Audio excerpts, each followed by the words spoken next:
Samantala, patuloy po ang paghahanda ng Department of Agriculture para sa inasahang El Nino sa buwan ng Mayo. Samantala, namahagi ang DSWD ng emergency cash transfer sa mga magsasaka dyan sa Isabela. Yan ang ulat ni Elijah Canlas. Pinaiigti ngayon ng Department of Agriculture o DA ang paghahanda para sa inaasahang matinding El Nino phenomenon sa bansa.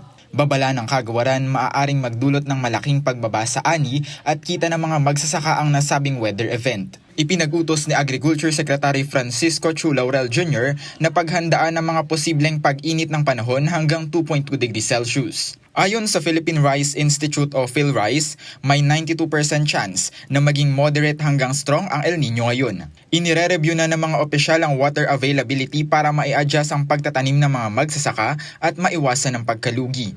Hinimok din ang kagawaran ng paglipat sa mga tanim na hindi masyadong nangangailangan ng tubig gaya ng munggo.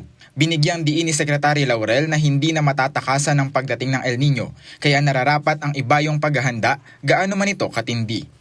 Samantala ay namahagi na ang Department of Social Welfare and Development o DSWD ng emergency cash transfer sa mga apektadong magsasaka sa Isabela.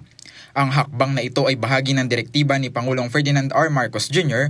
para matiyak ang food security sa kabila ng mga peligro ng climate change sa bansa. Mahigit 10,000 ang tinanggap ng bawat magsasaka para makatulong sa kanilang pang-araw-araw na gastos at puhunan. Matatanda ang bumaba ng 2.2% ang agricultural output ng bansa noong nakaraang taon dahil sa El Nino.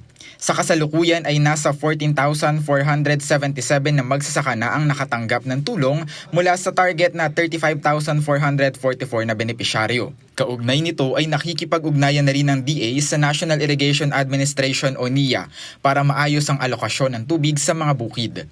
Magsasagawa rin ng DSWD ng Project Lawa at Binhi sa Isabela at Cagayan para sa climate resilient farming practices. Layo ng mga programang ito na protektahan ang kabuhayan ng mga magsasaka at ang supply ng pagkain sa buong bansa. Elijah Canlas para sa Pambansang TV sa Bagong Pilipinas.